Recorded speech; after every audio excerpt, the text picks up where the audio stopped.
এটা আপনার মূলত লোকেশনে দেখায় যে এটা ব্রহ্মপুত্র নদী, কিন্তু সবাই বলে, এলাকার সবাই বলে যে এটা নাকি যমুনা নদী। তো আমি নিজেও কনফিউজ। আর ওই যে সামনে যেটা দেখতে পাচ্ছেন, যদিও আমার ক্যামেরাটা অতটা ভালো না, তো ওই পরে হচ্ছে আপনার সাগাটা, আর সাগাটা থানা গাইবান্ধা জেলার ভিতরে। তো লোকেশনে আপনারা চাইলে দেখতে পারেন। আর আজকে যে ঘুরতে আসছিলাম আমাদের এখানে চরের ভিতরে, আমরা যদিও চরের ভিতরে বাড়ি, আর এটা মোটামুটি একটা ফাঁকা চর। এখানে আপনার খুব একটা মানুষ বসবাস করে না, যদিও যারা এখানে বসবাস করে খুবই বিপদসীমার ভিতরে, কারণ এই দেখতে পাচ্ছেন খরস্রোতা নদী যে কোনো মুহূর্তে ভাঙনে এলাকার সব কিছু একদম এলোমেলো করে দেয়। আর আমাদের বাড়িটা মোটামুটি ওই যে সামনে দেখতে পাচ্ছেন, এই পাশে আর একটা ছোট বিলের মতো আছে ওই পাশে।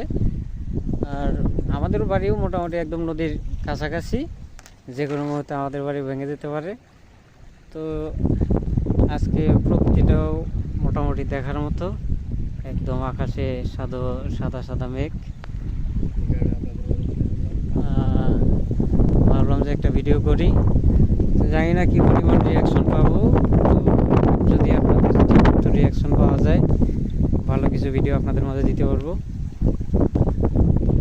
দেখতে পাচ্ছেন নদী একদম খুবই বিপজ্জনক নদী বলা যায়।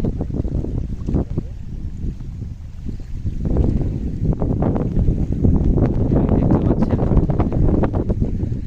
আকাশের সিনারিটা একদম দেখার মতো, পুরো আকাশ জুড়ে সাদা মেঘ।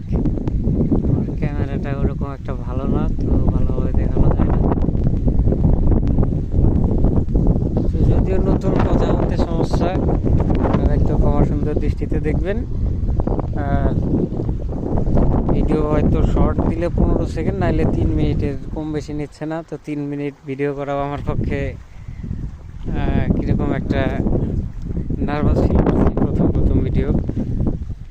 তো আপনারা কিছু মনে করবেন না। আর আমার এই চ্যানেলটা সবাই সাবস্ক্রাইব করবেন, লাইক কমেন্ট আর বেশি বেশি শেয়ার করে পাশে থাকবেন।